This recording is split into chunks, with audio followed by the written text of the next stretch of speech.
Hello, welcome back. In our last session, we assumed the height of our building to be 3.5 meter. That is the height of the first floor, where our conference room is, to be 3.5 meter. We had to assume, because our architect didn't furnish us with the building elevations. So ideally, we are supposed to contact the architect to send us these details, the schedules of the doors, the heights, and the type of materials used for the doors, walls, windows. But for the purpose of this training, we are just going to assume the height as we did, which is 3.5 meter. So now we have the length of our conference room, the width, and the height. So from this we can deduce the gross wall area,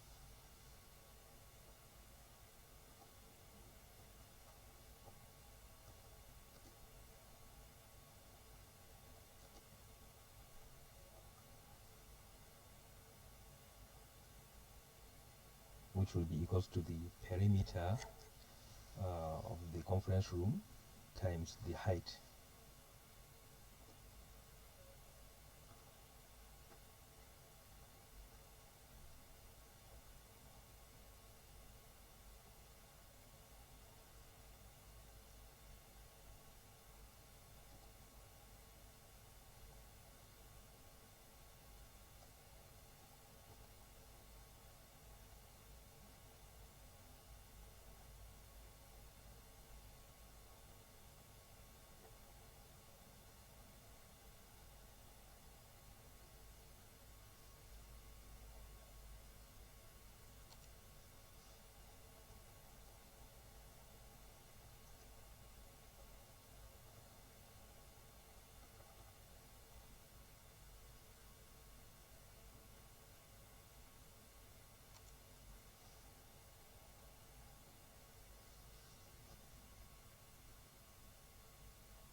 So here's the formula for the perimeter. We all know what a perimeter is.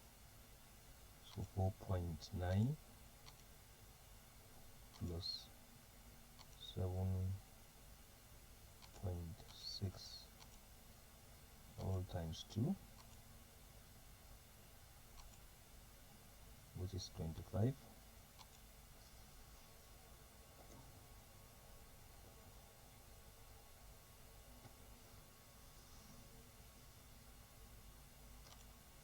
Yes, 25 meter. So now gross wall area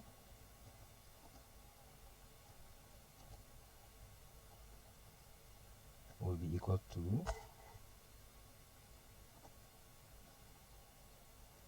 perimeter times height, which is equal to 25 times 4 times 3.5, right?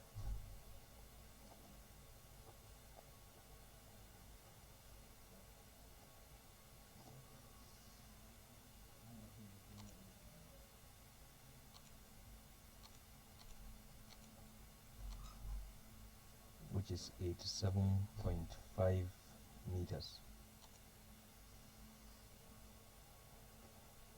squared.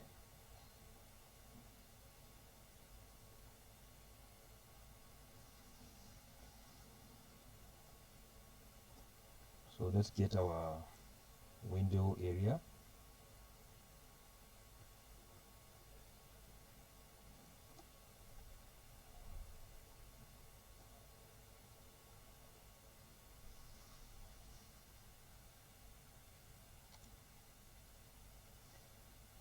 So we have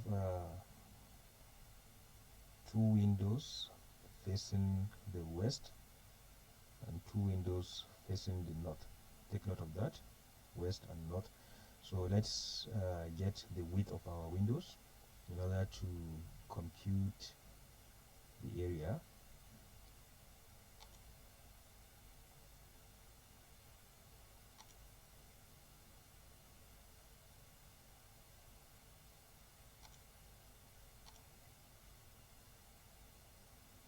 width of this window is 1 2. Let's measure the next window.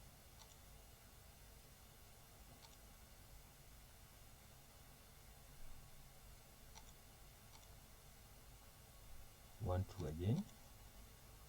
Okay, let's measure the remaining 2.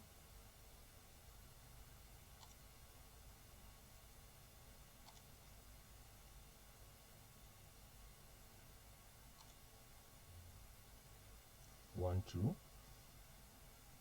And the last window for the conference room, 1 2. So all the 4 windows are of 1 2 width. So let's go back to our calculation page.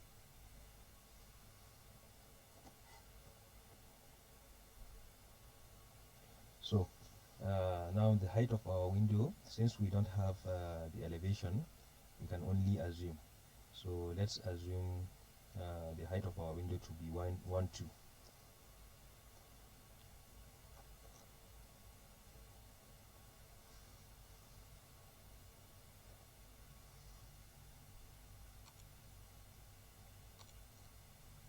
So 1.2 meters times 1.2 meters is 1.44 meters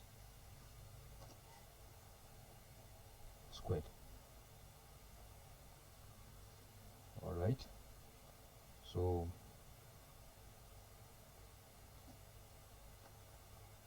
remember the windows are 4 and they are all of the same dimensions. So for 4 windows,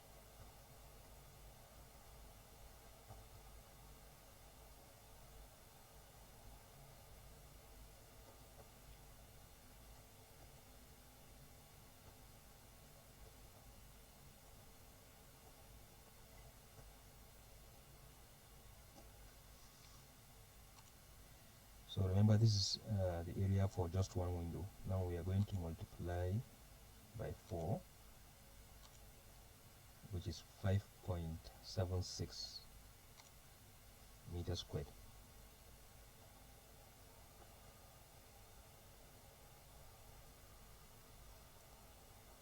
Okay, now for our door,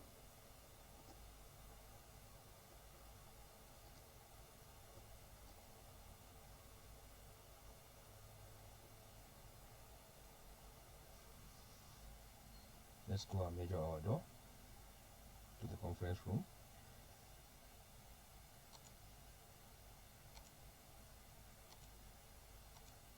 So the width of our door is 900, which is 0.9 meters. Again, because we don't have the elevations, we are going to assume 2.1 meters height. I hope you are following.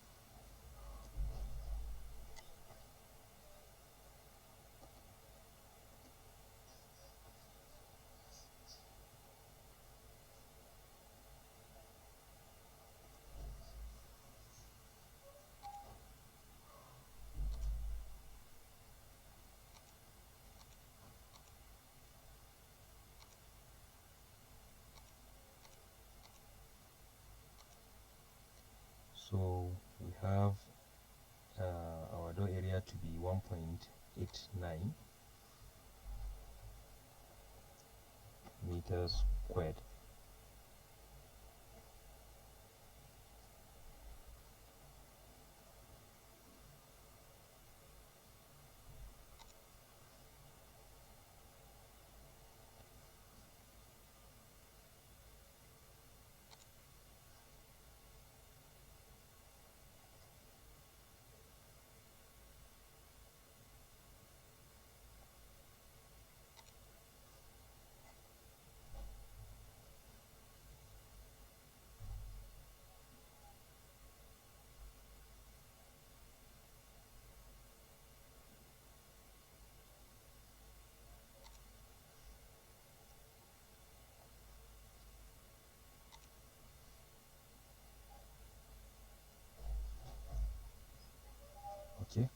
So now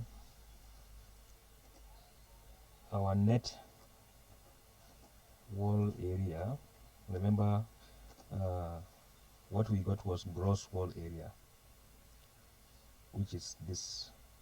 It's 7.5 meters squared. That is our gross wall area, meaning it includes the windows and the door. So now to get our net wall area, we will subtract the area of the doors of the door and windows.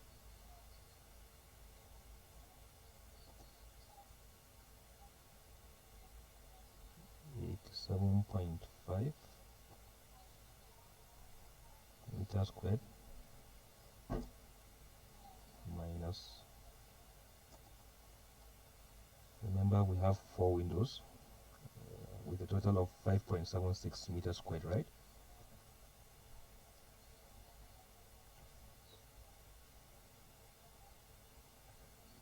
Minus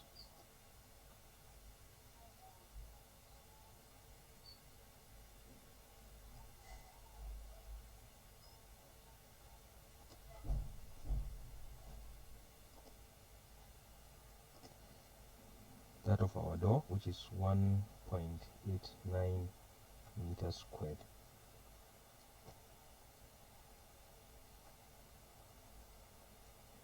Let's turn the square to superscript to avoid confusion.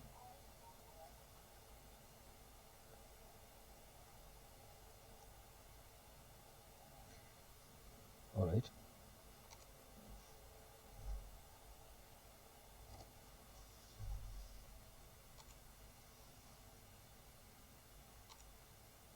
So 87.5 minus 5.76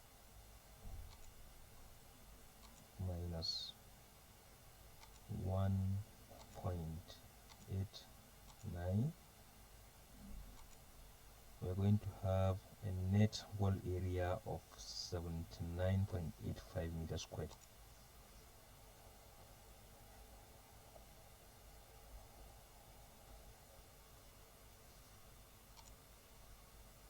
Yes.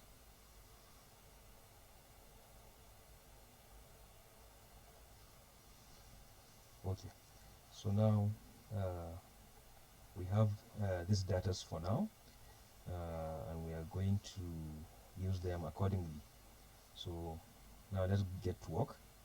So to calculate the cooling load for this conference room, we need to account for heat generated internally, people, lights, equipment. So people emit heat, our lighting fixtures also emit heat, the equipment used in the area also emit heat, and also heat entering through the building envelope, meaning through the walls, the roof, door, windows. We have heat due to conduction of walls, roof, door, windows. They conduct heat and transmit it into the building as well. So, and also we are going to calculate for radiance, that is direct sunlight that shines through our windows, and also we are going to calculate for ventilation and infiltration. But for now, let's start with this. So using the heat transfer formula, that is what we are going to use to calculate for the conduction through our building envelope, the walls, the roof, the door, the windows. So, and here is the definition. This Q is the heat gain in watts, U is the heat transfer coefficient, and each component has its own heat transfer coefficient, while A is the surface area in meters squared, the T is the temperature difference between the outdoor and the indoor. So like we said, we are going to account for heat generated internally. we have the people, the lights, the equipment. So let's start with the lights. Now, to calculate the lighting load for this conference room,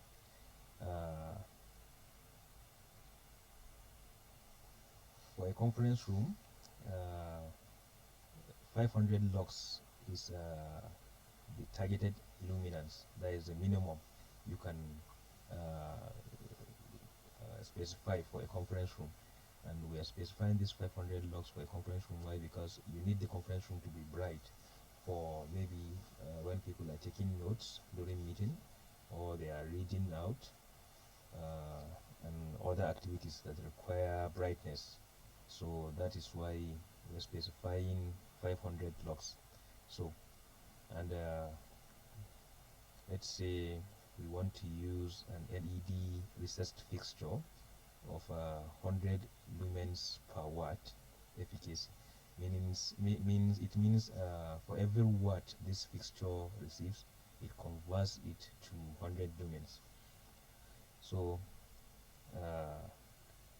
assume a standard clean room. The light loss factor, this light loss factor is attributed to the aging of the lighting fixture you intend to use. Over time the lighting fixture will tend to depreciate, and the brightness of the light will reduce, maybe due to debt in the bulb, or even the performance will definitely reduce. Nothing lasts forever. So now this 0.80, let's say 0.85,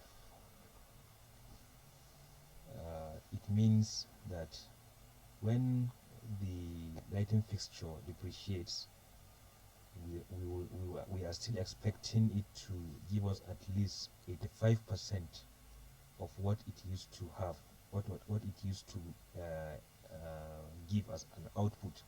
So meaning we will only be short by 15% due to depreciation, due to aging.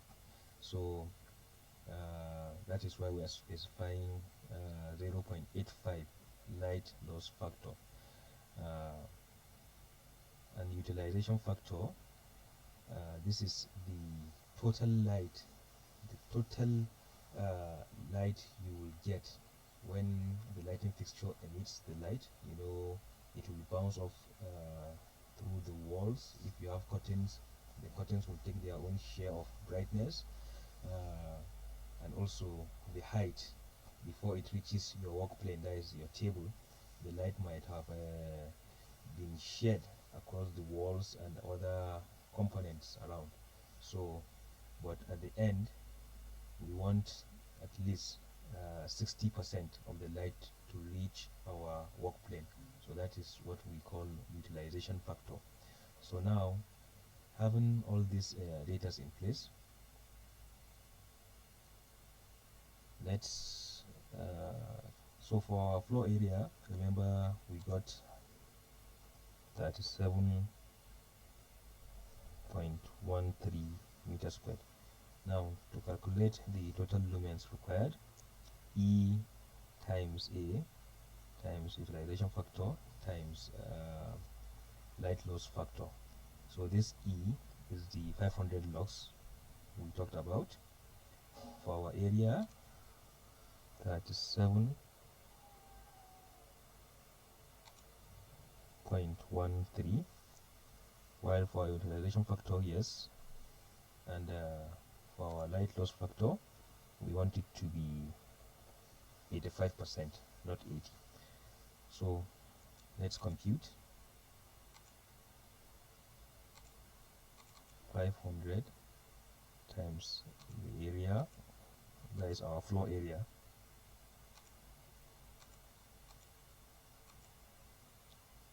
$18,565. Okay,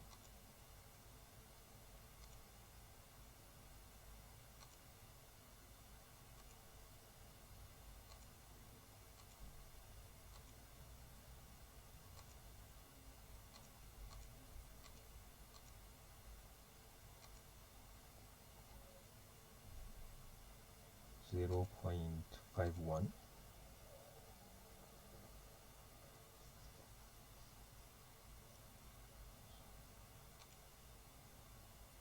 So now 18,565 divided by 0.51, we are going to have 36.402.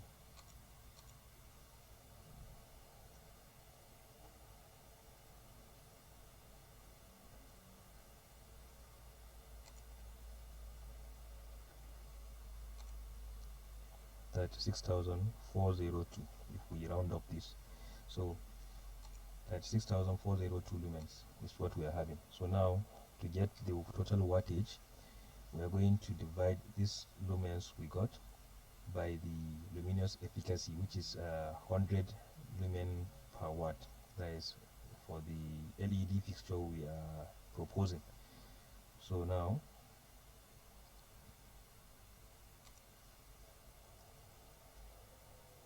36,402 lumens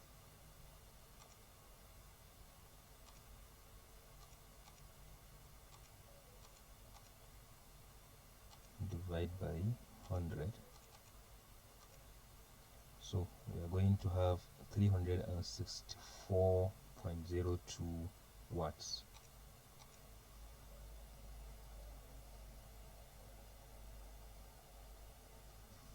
So now this is the total watts we are going to get from our lighting. So for our equipment load, let's since it's a conference room, let's assume there is going to be a projector, yes, and a projector emits 350 watts. Let's assume there are going to be, all right, so let's get the number of people that will use the conference room.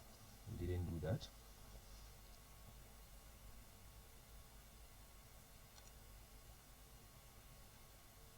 Okay, remember we deleted this chess, so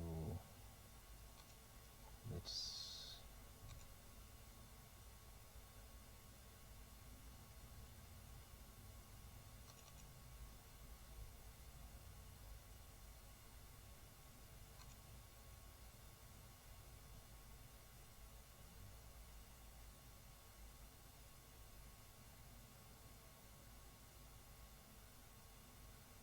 okay, so we have 1 2 3 4 5 6. So 1 2 3 4 5 6. We have 12 chairs here. We'll have one more at this end and one more at this end, making it 14, right?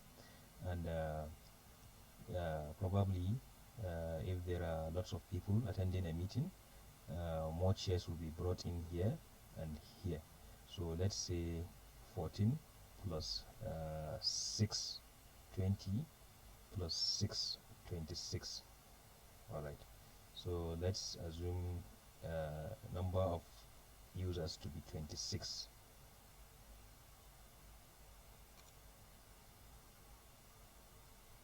So 26 laptops, each user, let's assume that each user is going to have a laptop, so 26 laptops. So this calculation is corresponding with our data. So and let's assume each laptop is going to emit 65 watts when it's in use. So and these 26 people will of course have phones, and each phone will emit 10 watts. So 26 times 10 will be 260 watts. Let's assume 2 electric kettles for coffee, and let's say each electric kettle emits 1500 watts. So 2 times 1500,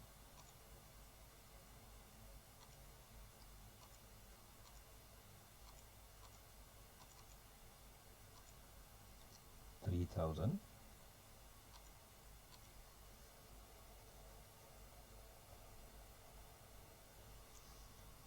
then let's say the conference room is going to have one refrigerator of 600 watts. Okay, so now total equipment heat load, let's sum them up.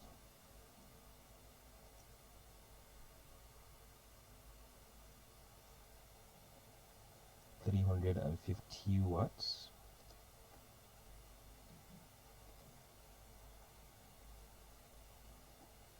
plus 1,690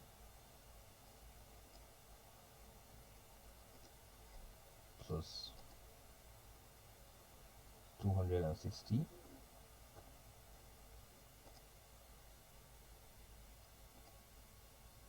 plus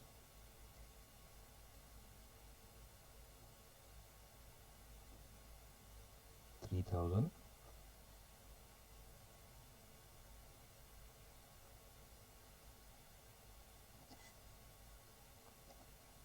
plus 600 watts.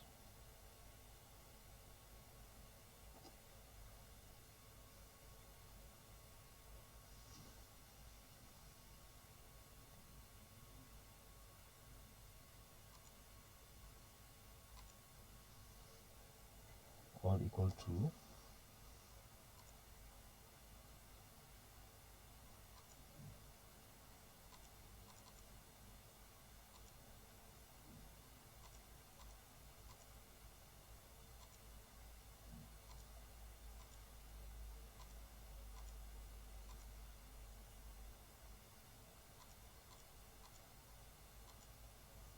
5,900 watts.